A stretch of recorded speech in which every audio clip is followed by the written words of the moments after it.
Good morning आप सभी को। सजग क्लासेस हिंदी में फिर एक बार आप सभी का स्वागत है। हम लोग बात कर रहे थे भक्ति काल की, और भक्ति काल में निर्गुण धारा देख चुके हैं। निर्गुण में ज्ञान मार्गी और संत प्रेम मार्गी दोनों देख हो चुका है। उसके बाद हम लोग आ गए थे सगुण भक्ति में। सगुण भक्ति में राम काव्य की चर्चा हो रही थी, और राम काव्य धारा के जो प्रमुख कवि हैं गोस्वामी तुलसीदास को छोड़कर, क्योंकि गोस्वामी तुलसीदास इस कालखंड के एक प्रतिनिधि कवि हैं और इनको विस्तार से समझना था, तो अन्य छोटे छोटे जो कवि थे वो हो गए थे। आज हम लोग गोस्वामी तुलसीदास की बात करेंगे। तो पहले थोड़ा सा हेडिंग डाल दीजिए, क्या पढ़ना है हम लोग को? भक्ति काल। भक्ति काल में हम लोग को चल रहा है शगुन काव्य धारा। शगुन काव्य धारा, सगुन काव्य धारा के अंतर्गत चल रहा है राम भक्ति शाखा। राम भक्ति शाखा। और आज हम लोग बात करेंगे तुलसीदास की। तुलसीदास की बात करेंगे। तुलसीदास आज सिर्फ हम लोग जो बात करेंगे इस क्लास में तुलसीदास की बात करेंगे। प्रयास करेंगे कि एक क्लास में तुलसीदास हो जाएं, अगर नहीं होंगे तो फिर इनके बारे में अगले क्लास में देखेंगे। लेकिन अभी तो तुलसीदास शुरू करते हैं। और आज ये भक्ति काल की कौन सी क्लास है? भक्ति काल की ये क्लास संख्या अगर देखें तो ये क्लास संख्या कितना हो जाएगा? 13 होगा। क्लास संख्या 13 भक्ति काल की, और सगुन भक्ति की ये चौथी क्लास होगी। चलिए हम लोग आगे शुरू करते हैं। गोस्वामी तुलसीदास, आज किनको देखना है? आज गोस्वामी तुलसीदास जी को देखना है, और अच्छे से देखना है। गोस्वामी तुलसीदास की बात हम लोग आज करेंगे। गोस्वामी तुलसीदास की आज हम लोग बात करते हैं। ठीक नहीं लिखाया? चलो अच्छे से लिखो।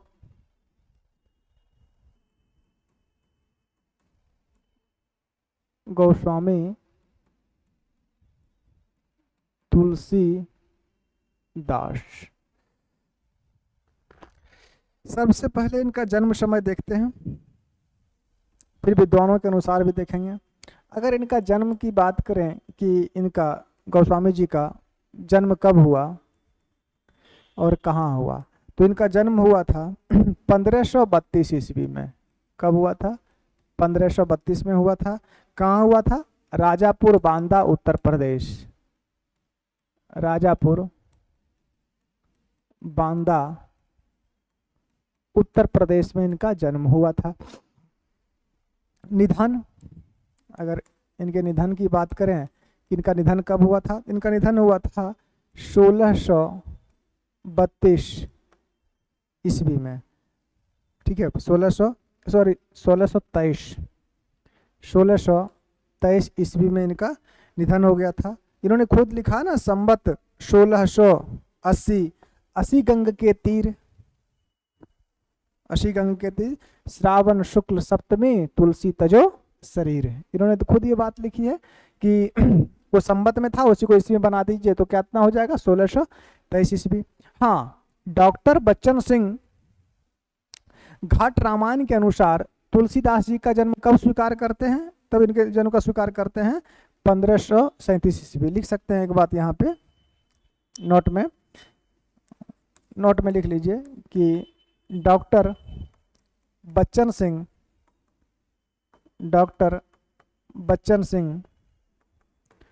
घाट रामायण के अनुसार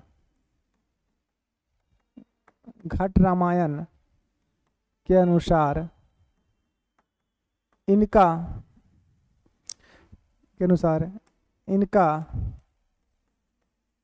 जन्म 1537 ईस्वी 1537 ईस्वी मानते हैं। लेकिन सर्वमान्य जो है वो क्या है? 1532 ईस्वी इनका जन्म हुआ और निधन 1623 ईस्वी में हुआ। जन्मस्थान राजापुर बांदा, उत्तर प्रदेश। बच्चन सिंह घट रामायण के अनुसार इनका जन्म कब मानते हैं? 1537 ईस्वी मानते हैं। इनका परिचय और भी अच्छे विस्तार से देखते हैं। देखिए इनके पिताजी का नाम क्या था? इनके पिता का नाम क्या था? पिता का नाम था आत्माराम दुबे। पिता का नाम आत्माराम दुबे। माता माता का नाम था हुलसी। गोद लिए हुलसी फिरे तुलसी सोसुत होए। किसने कहा था? रहीमदास ने कहा था। आगे लिखाएंगे, माता का नाम हुलसी, पत्नी का नाम रत्नावली। पत्नी का नाम रत्नावली। मानस का हंस अगर उपन्यास की बात करें अमृतलाल नागर जी का, तो उसमें जो तुलसीदास जी का परिचय है वो प्रमाणिक है। और उनमें इनके पुत्र का भी नाम आता है। पुत्र, इनका एक पुत्र था जो 5 वर्ष की अवस्था में 5 वर्ष की अवस्था में उसका निधन हो जाता है। नाम क्या था? तारापति। किसके अनुसार? तो मानस के हंस उपन्यास किनकी रचना है? अमृतलाल नागर ने जो लिखा है उसमें इनके पुत्र का नाम आता है तारापति, जो 5 वर्ष की अवस्था में ही इस बच्चे का देहांत हो जाता है। इनके ससुर का नाम क्या था? ससुर का नाम, इनके ससुर अर्थात रत्नावली के पिता का नाम, तो रत्नावली के पिता का नाम क्या था? दीनबंधु पाठक। पिता का नाम क्या था? तो दीनबंधु पाठक। ये रत्नावली के पिता थे, अर्थात गोस्वामी जी तुलसीदास जी के ससुर थे। गुरु कौन थे? देखिए अगर गुरु की बात करें तो गुरु इनके दो हो गए। अगर गुरु की बात करें तो गुरु में एक तो लिख लीजिए शिक्षा गुरु, शिक्षा गुरु, और एक है दीक्षा गुरु। शिक्षा गुरु अलग होते हैं, दीक्षा गुरु अलग होते हैं। दीक्षा गुरु एक ही होते हैं, शिक्षा गुरु अनेक हो सकते हैं। तो शिक्षा गुरु इनके कौन थे? इनके शिक्षा गुरु का नाम था आचार्य शेष सनातन। आचार्य शेष सनातन, शेष सनातन इनके शिक्षा गुरु थे। इनके दीक्षा गुरु कौन थे? नरहरियानंद या नरहरिदास। नरहरि दास, इनका नाम मिलता है कहीं पे नरहरियानंद।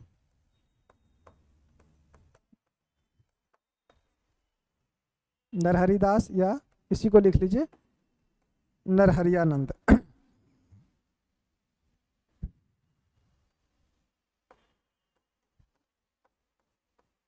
नरहरियानंद, ये हो गए इनके गुरु, शिक्षा गुरु भी और इनके दीक्षा गुरु भी, दोनों आप लोग को हम बता चुके हैं। इनके शिक्षा गुरु कौन थे, इनके दीक्षा गुरु कौन थे। तो ये इनका हो गया परिचय।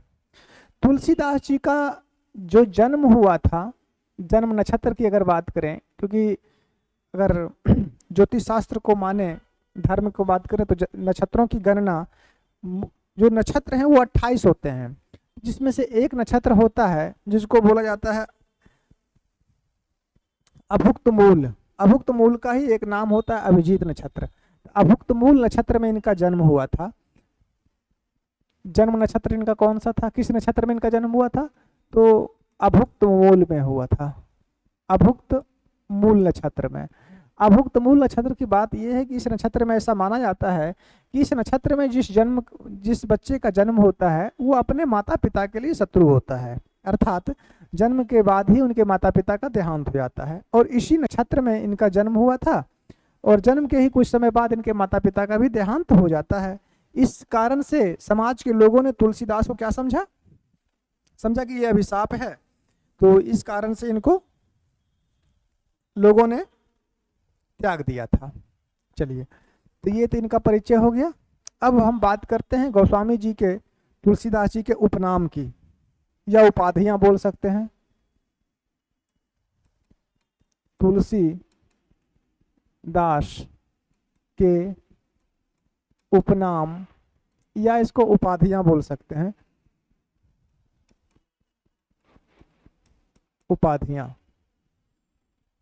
इनके क्या क्या उपनाम हैं और कौन दिया है और इनकी उपाधियां कौन कौन सी हैं। अगर हम देखें इनका, तो बचपन का नाम क्या था? बचपन का नाम तुलसी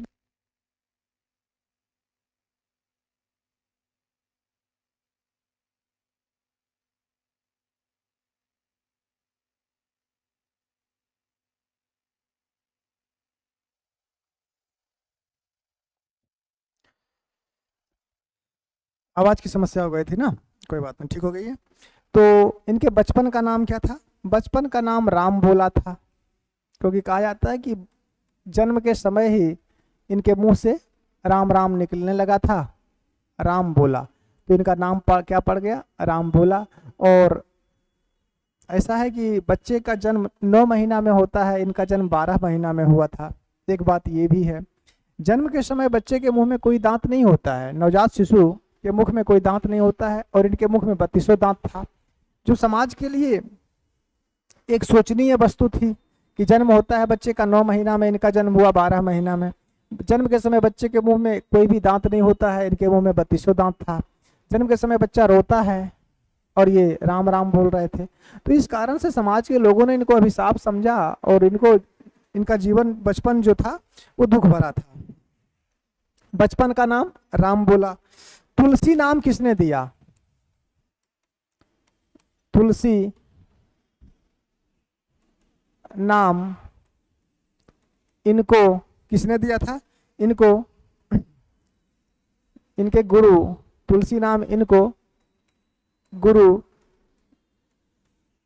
नरहरि दास ने दिया, नरहरि दास ने दिया। तुलसी नाम इनको किसने दिया था? नरहरि दास ने दिया। इनका बचपन का नाम राम बोला था और इनके गुरु ने इनको क्या नाम दिया था? नरहरि दास ने इनको तुलसी नाम दिया। आगे, इनको कलिकाल का वाल्मीकि किसने कहा? कलिकाल मतलब कलयुग, कलिकाल का वाल्मीकि, कलिकाल का वाल्मीकि इनको किसने कहा था? कलिकाल का वाल्मीकि इनको नाभादास ने कहा। कलिकाल का वाल्मीकि इनको किसने कहा था? नाभादास ने कहा। मानस का हंस इनको किसने कहा? तो मानस का हंस, मानस मतलब मनुष्य होता है, मानस का हंस इनको किसने कहा? तो मानस का हंस, इनके ऊपर उपन्यास भी लिखी गई है, किसने कहा था? तो अमृतलाल नागर ने। मानस का हंस इनको किसने कहा? अमृतलाल नागर ने। हिंदी साहित्य के आकाश का चंद्रमा किसने कहा? हिंदी साहित्य के आकाश का चंद्रमा, ये नाम इनको किसने दिया? ये नाम इनको भिखारी दास ने दिया और शुक्ल जी भी दिए हैं, भिखारी दास व आचार्य शुक्ल। आचार्य शुक्ल के ये प्रिय कवि भी रहे थे। ये दोनों, ये नाम इनको शुक्ल जी भी दिए हैं और भिखारी दास भी दिए हैं। क्या? हिंदी साहित्य के आकाश का चंद्रमा। ठीक है,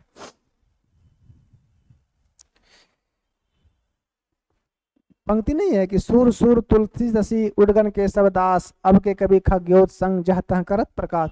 तो सूर सूर, ठीक है, तो सूर्य, सूर मतलब सूर्य, सूर सूर्य है, तुलसी शशि, शशि मतलब चंद्रमा। तो ये पंक्ति किसकी है? भिखारी दास की है ना। तो ये भिखारी नाम किसने दिया था इनको? हिंदी साहित्य के आकाश का चंद्रमा भिखारी दास ने इनको कहा था। मुगल काल का सबसे बड़ा आदमी, तो मुगल काल का सबसे बड़ा आदमी का मतलब क्या हुआ? अकबर से भी महान, ये भी नाम उपनाम लिखिए। मुगल काल, मुगल काल का सबसे बड़ा आदमी, मुगल काल का सबसे बड़ा आदमी इनको किसने कहा था? मुगल काल का सबसे बड़ा आदमी, यानी इसका मतलब क्या हुआ कि अकबर से भी महान हुए ये, अकबर से भी महान। ये उपनाम इनको किसने दिया था? तो ये नाम इनको विसेंट स्मिथ ने दिया था, विसेंट स्मिथ। विसेंट स्मिथ ने इनको क्या कहा था? मुगल काल का सबसे बड़ा आदमी अर्थात अकबर से भी महान। तो ये इनके उपनाम हुए। कितने? 6। अभी बहुत सारा देखेंगे, आगे इतना लिखिए, आगे बढ़िए। कितना हो गया? 6। नंबर 7 पर चलिए। अनुप्रास का बादशाह इनको किसने कहा था? अनुप्रास अलंकार जो है, अनुप्रास का बादशाह, अनुप्रास का बादशाह इनको आचार्य शुक्ल ने कहा। किसने कहा? तो आचार्य शुक्ल ने कहा था कि ये अनुप्रास के बादशाह हैं। अच्छा, रूपकों का बादशाह इनको किसने कहा था? रूपकों का बादशाह, तुलसीदास जी को रूपकों का बादशाह किसने कहा? रूपकों का बादशाह इनको कहा था लाला भगवान दीन और बच्चन सिंह ने। लाला भगवान दीन व डॉक्टर बच्चन सिंह, डॉक्टर बच्चन सिंह ने इनको क्या कहा? रूपकों का बादशाह कहा था। रूपकों का बादशाह किसने कहा? तो लाला भगवान दीन और डॉक्टर बच्चन सिंह ने कहा था।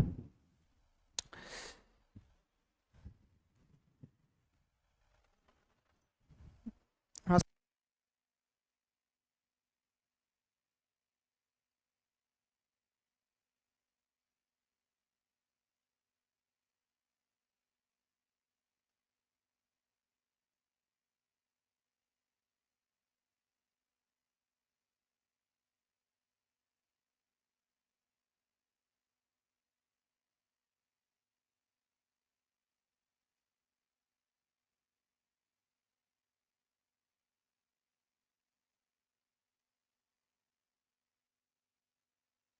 रूपकों का बादशाह इनको किसने कहा था? तो लाला भगवान दीन व डॉक्टर बच्चन सिंह ने कहा था। अच्छा, उत्प्रेक्षाओं का बादशाह इनको किसने कहा था?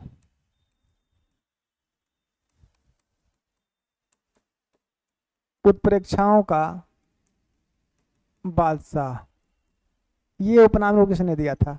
उत्प्रेक्षाओं का बादशाह इनको किसने कहा था? तो ये उपनाम इनको डॉक्टर उदय भानु ने दिया था। डॉक्टर उदय भानु सिंह, डॉक्टर उदय भानु सिंह ने इनको उत्प्रेक्षाओं का बादशाह कहा था। गौतम बुद्ध के बाद भारत का दूसरा सब बड़ा लोकनायक किसने कहा? बुद्ध के बाद, बुद्ध के बाद भारत का दूसरा बड़ा लोकनायक, बुद्ध के बाद भारत का दूसरा बड़ा लोकनायक किसने कहा था इनको? ग्रियर्सन ने कहा था। किसने कहा था? तो ये उपनाम इनको ग्रियर्सन ने दिया था। ठीक है। समन्वयवादी कवि इनको किसने कहा? 11 नंबर। समन्वयवादी कवि, समन्वयवादी कवि इनको हजारी प्रसाद द्विवेदी ने कहा। हजारी प्रसाद द्विवेदी ने वो क्या कहा? समन्वयवादी कवि कहा। 11 हो गए। आगे लिखिए। भक्ति का महासागर इनको किसने कहा था? निराला ने कहा था। भक्ति का महासागर, भक्ति का महासागर, ये उपनाम किसने दिया? तो ये नाम निराला अर्थात सूर्यकांत त्रिपाठी, निराला व आचार्य शुक्ल ने, आचार्य शुक्ल ने भी इनको कहा है। निराला व आचार्य शुक्ल ने इनको क्या कहा? निराला व आचार्य शुक्ल ने इनको भक्ति का महासागर कहा। ठीक है। लोक मंगल की साधनावस्था का कवि इनको किसने कहा? आचार्य शुक्ल ने कहा था। लोक मंगल की साधना, लोक मंगल की साधनावस्था का कवि, लोकमंगल की साधनावस्था का कवि इनको किसने कहा था? तो ये उपनाम इनको आचार्य शुक्ल ने ही दिया था। ये शुक्ल बाबा के प्रिय कवि थे, तुलसी बाबा। लोकमंगल की साधनावस्था का कवि किनको किसने कहा था? तो आचार्य शुक्ल ने कहा था। कितने उपनाम हो गए जी? 13। अच्छा, तुलसीदास को जातीय कवि किसने कहा था? ये प्रश्न बन सकता है। एक और लिख लीजिए। 13 हो गया तो एक 14 पुरा लीजिए।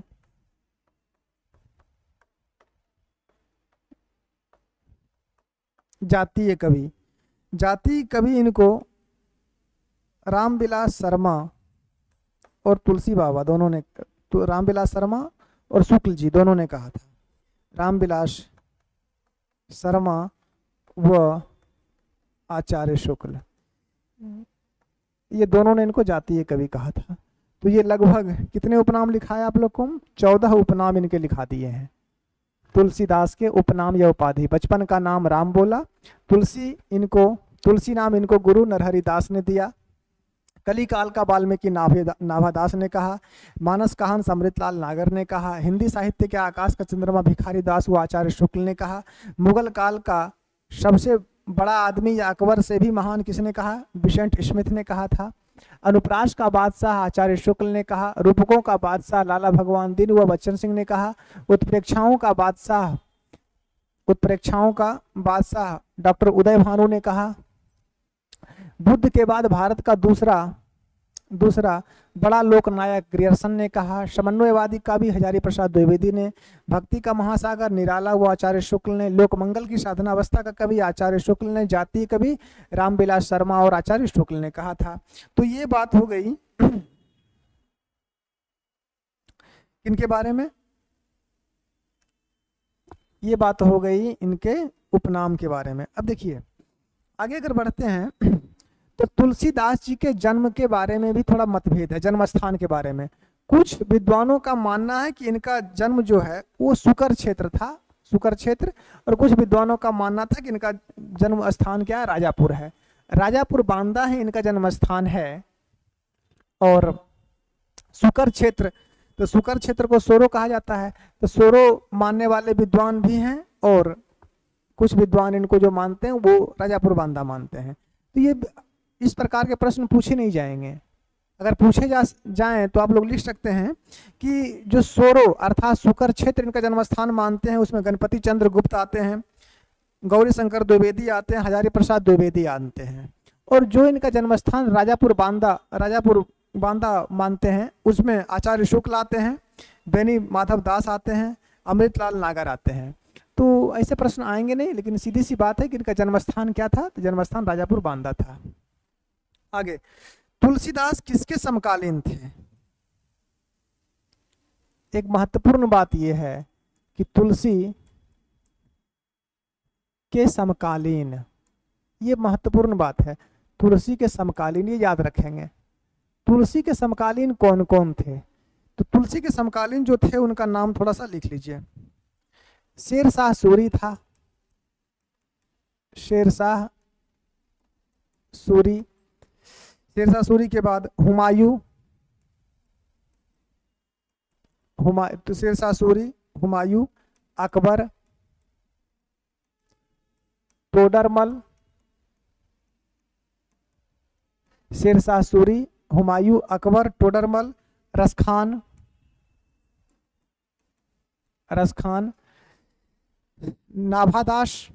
नाभादास इनसे मिलने गया था ना काशी, लेकिन उस समय तुलसीदास क्या थे कि तुलसीदास ध्यान में थे, तो वो लौट के चले आए। एक वर्ष बाद नाभादास से मिलने ये वृंदावन जाते हैं। नाभादास, मीराबाई ने इनको पत्र लिखा था, अपनी समस्या बताई थी।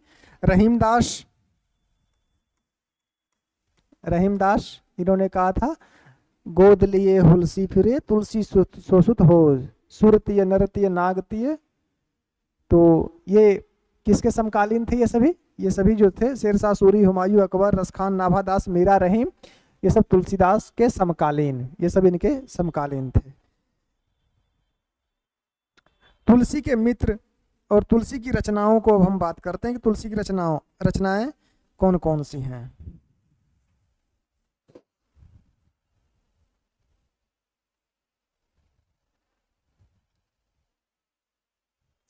देखिए, तुलसीदास जी की जो रचनाएं हैं ना, ये नागरी प्रचारणी सभा काशी इनकी रचनाएं 2 भागों में प्रकाशित करती है, तुलसी ग्रंथावली भाग 1 और तुलसी ग्रंथावली भाग 2।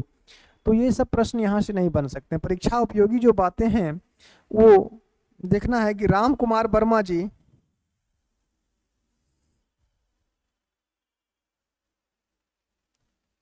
के अनुसार इनके कितने ग्रंथ हैं। तो राम कुमार वर्मा के अनुसार इनके 13 ग्रंथ हैं। और लाला सीताराम गोस्वामी, ये फिर हजारी प्रसाद द्विवेदी, लाला सीताराम आचार्य शुक्ल के अनुसार इनके 12 ग्रंथ हैं। राम गुलाम द्विवेदी ने तुलसीदास की रचनाओं को 2 भागों में बांटा था, 7 छोटे और 5 बड़े। तुलसी की रचनाएं कौन कौन सी हैं वो हम लोग पहले देखते हैं।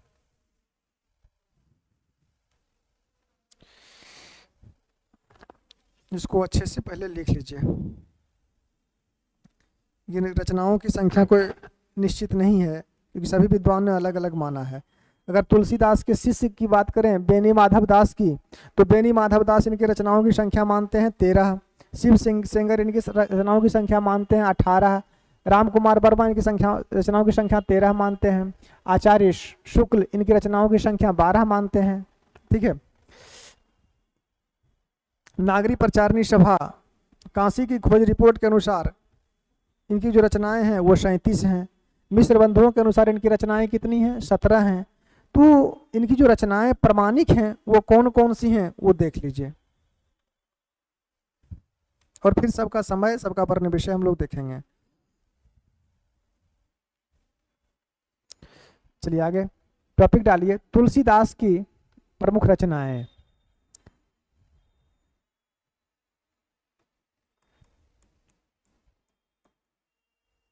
तुलसीदास की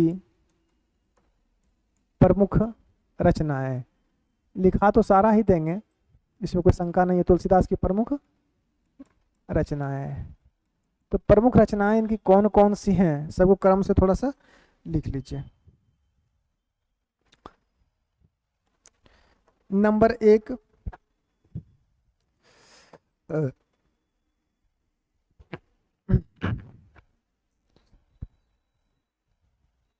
इनकी मुख्य रचनाएं लिखिए, और मुख्य रचनाओं के बाद राम गुलाम द्विवेदी ने जो इनकी रचनाओं को 2 भागों में बांटा है, 5 बड़े और 7 छोटे, उनके अनुसार लिखाएंगे, तो फिर वहां इनका समय बता देंगे। यहाँ पहले से इनकी रचनाओं का नाम लिख लीजिए। Number 1 Ramcharitmanas. Ramcharitmanas. Number 2 Hanuman Bahuk. Hanuman Bahuk. Number 3 Dohavali.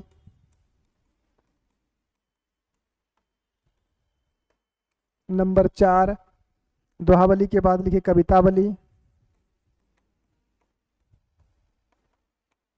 Number 5 Ram Gitavali. Number 6 Krishna Gitavali.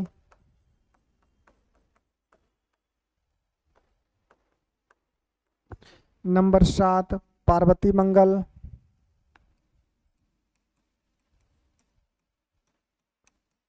Number 8 Janaki Mangal.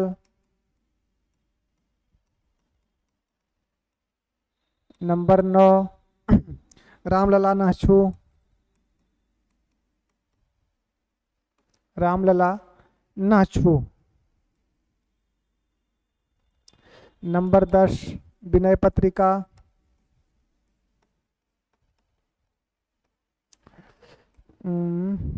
Number 11 Barvai Ramayan.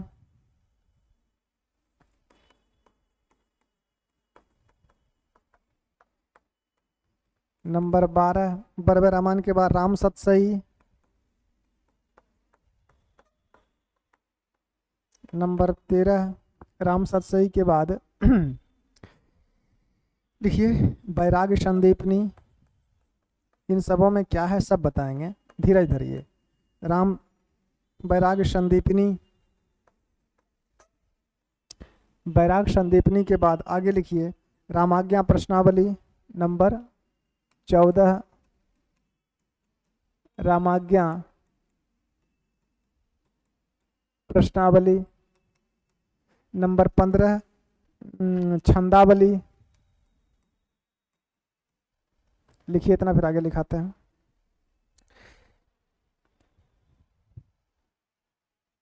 Chhandavali. चलिए नेक्स्ट नंबर 16 रोला रामायण। रोला रामायण। रोला रामायण के बाद छप्पय रामायण। छप्पे रामायण। नंबर 18 रामसलाका। रामसलाका।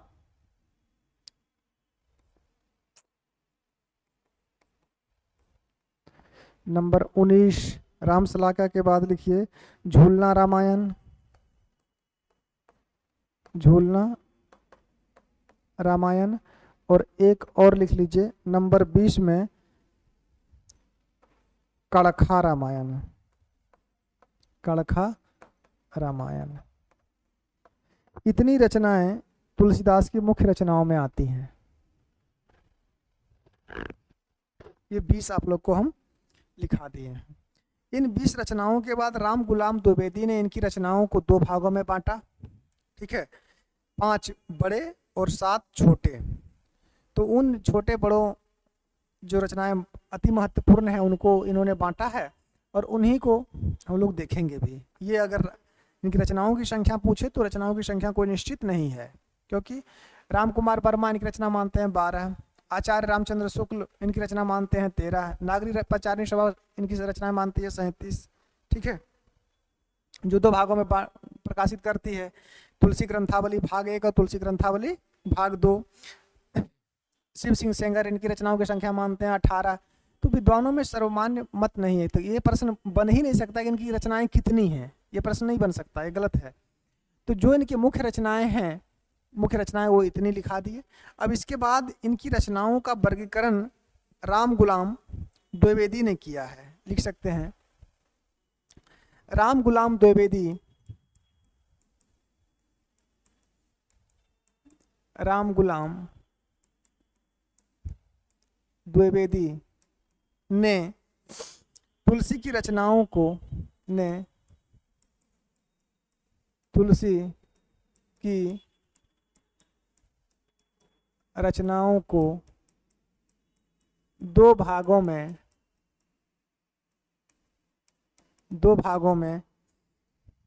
बांटा है। 2 भागों में बांटा है।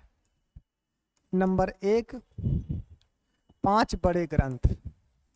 5 बड़े ग्रंथ। अब 5 बड़े ग्रंथ कौन कौन से हैं इनको देखिए। 5 बड़े ग्रंथ की अगर बात करें तो नंबर 1 गीतावली या राम गीतावली।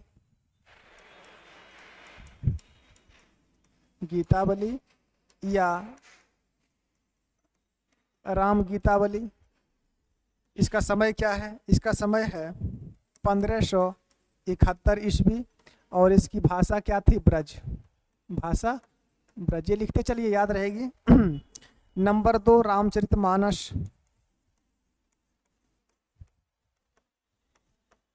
इसका रचनाकाल क्या है? इसका रचनाकाल है 1574 ईस्वी। 1574 ईस्वी। भाषा क्या है? अवधी। नंबर 3 विनय पत्रिका।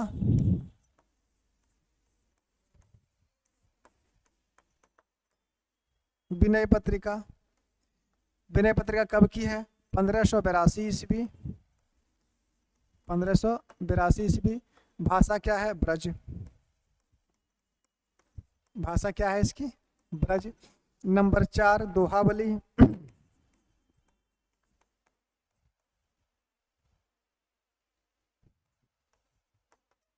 दोहावली। दोहावली कब की है? 1583 ईस्वी। 1583 ईस्वी। भाषा क्या है? ब्रज। और बड़े ग्रंथों में नंबर 1 में 5 नंबर में लिखिए अंतिम कवितावली। कवितावली। कवितावली कब की है? कवितावली 1612 ईस्वी की है। 1612 ईस्वी।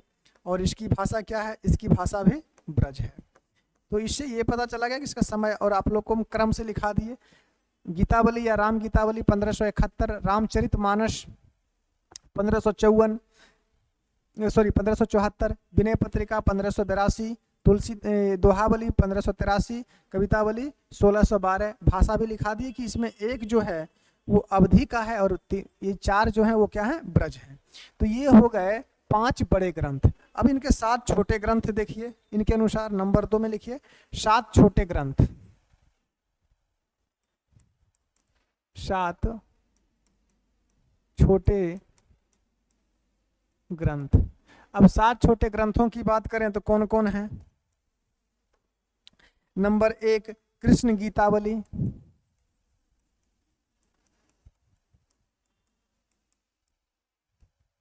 कृष्ण गीतावली। कृष्ण गीतावली कब की है? ये 1571 ईस्वी की है, 1571 ईस्वी। और इसकी भाषा क्या है? इसकी भाषा ब्रज है। भाषा लिखते चलें, याद रहेगा कि किसकी भाषा पूछी जाती है कि किस भाषा में है ये रचित। हो गया। नंबर 2 रामलला नाछू,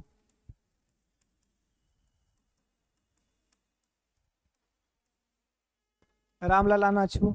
रामलला नाछू 1582 की है, 1582 ईस्वी। भाषा क्या है रामलला नाछू की? अवधी है, भाषा अवधी। नंबर 3 पार्वती मंगल, शिव पार्वती के विवाह का वर्णन है। पार्वती मंगल, पार्वती मंगल कब की है? ये भी 1582 ईस्वी की है। और इसकी भाषा क्या है? इसकी भाषा भी अवधी है, इसकी भाषा भी अवधी। पार्वती मंगल के बाद नंबर 4 में लिखिए जानकी मंगल। इसमें सीताराम के विवाह का वर्णन है, जानकी मंगल। और जानकी मंगल कब की है? जानकी मंगल 1582 ईस्वी की ये भी है, 1582 ईस्वी। और भाषा क्या है? इसकी भी अवधि है, भाषा इसकी भी अवधि है। नंबर 5 रामाज्ञा प्रश्नावली, ये अवधि और ब्रज दोनों में लिखी गई है। नंबर 5 रामाज्ञा प्रश्नावली, रामाज्ञा प्रश्नावली ये ज्योतिष संबंधी ग्रंथ है। रामाज्ञा प्रश्नावली कब की है? ये 1612 ईस्वी की है। और इसकी भाषा क्या है? ये ब्रज और अवधि दोनों में लिखी गई है। इस पुस्तक में दोनों भाषाओं का प्रयोग है, ब्रज भी है और अवधि भी है। नंबर 6 रामाज्ञा प्रश्नावली के बाद एक है वैराग्य संदीपनी, वैराग्य संदीपनी। वैराग्य संदीपनी कब की है? वैराग्य संदीपनी 1612 ईस्वी की है। और इसकी भाषा, वैराग्य संदीपनी की भाषा ब्रज है, भाषा ब्रज। और अंतिम जो छोटे ग्रंथ हैं उसमें 7वां नंबर में वर्व्य रामायण, वर्व्य रामायण। वर्व्य रामायण कब की है? ये भी 1612 ईस्वी की है, 1612 ईस्वी। और इसकी भाषा क्या है? इसकी भाषा अवधी है। तो ये हो गए तुलसीदास जी के वो ग्रंथ जो राम गुलाम द्विवेदी ने इनके 2 खंडों में बांटा है, 7 छोटे और 5 बड़े। और सबका प्रकाशन बार काल भी, यानी सबका समय भी लिखा दिए और सबकी भाषा भी आप लोगों को लिखा दिए हैं। एक बार देख लीजिए, एक बार रिपीट कर लीजिए।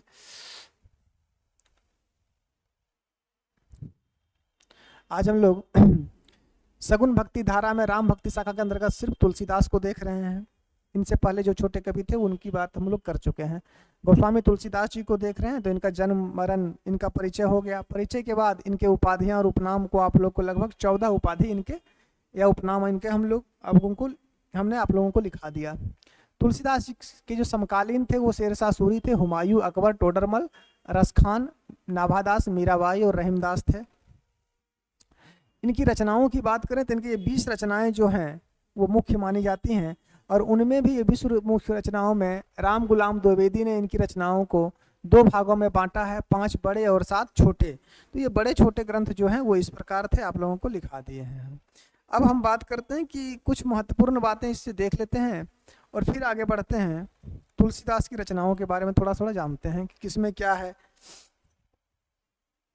अच्छा, एक चीज बताइए कि तुलसी की प्रथम रचना कौन सी है? तुलसी की प्रथम रचना, तुलसी की प्रथम रचना।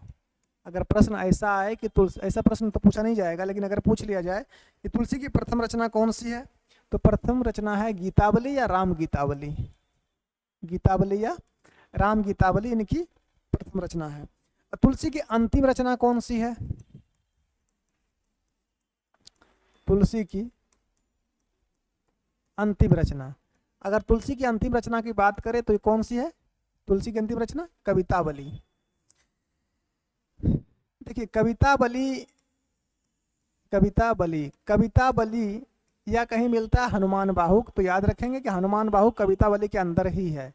कवितावली या हनुमान बाहुक, हाथ में पीड़ा हुई थी इसलिए इन्होंने इसकी रचना की, और ये तुलसी कवितावली के अंतर्गत ही समाहित है। तुलसी की अंतिम रचना।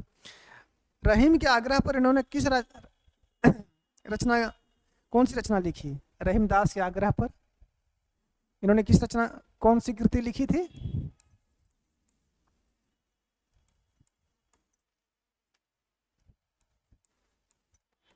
रहीम के आग्रह पर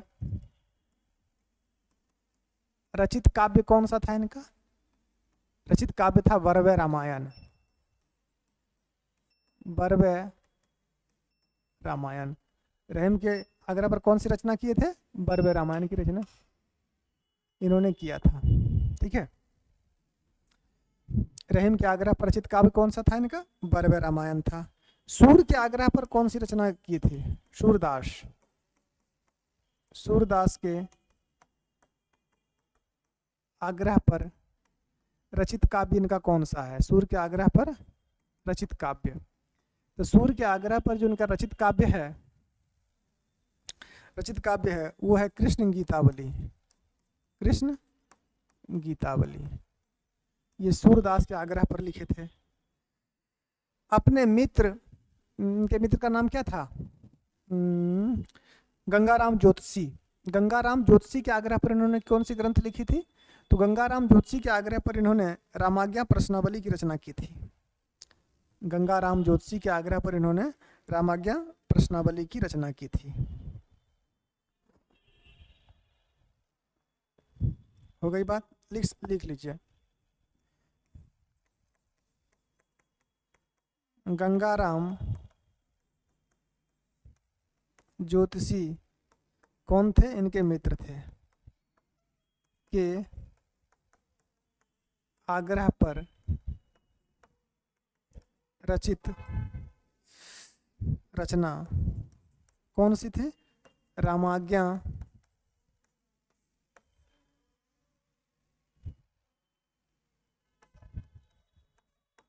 प्रश्नावली। रामाज्ञा प्रश्नावली की रचना इन्होंने अपने मित्र गंगाराम ज्योतिषी के आग्रह पर लिखी थी। तो ये कुछ बातें हो गई महत्वपूर्ण तुलसीदास से संबंधित। अब हम तुलसी की जो रचनाएं हैं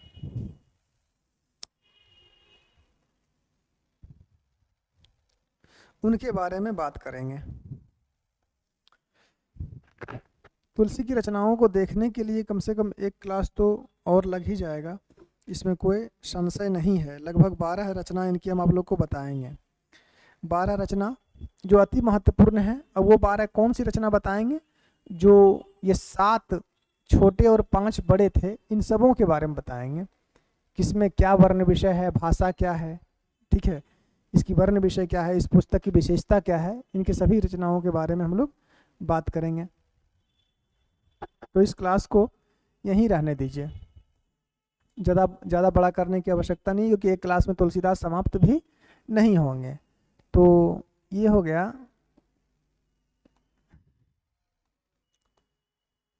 तुलसीदास पर भाग 1 कर लीजिए। इसको भाग 1 आज हम लोग देख लुके हैं। अब तुलसीदास भाग 2 को अगले क्लास में देखेंगे, ठीक है।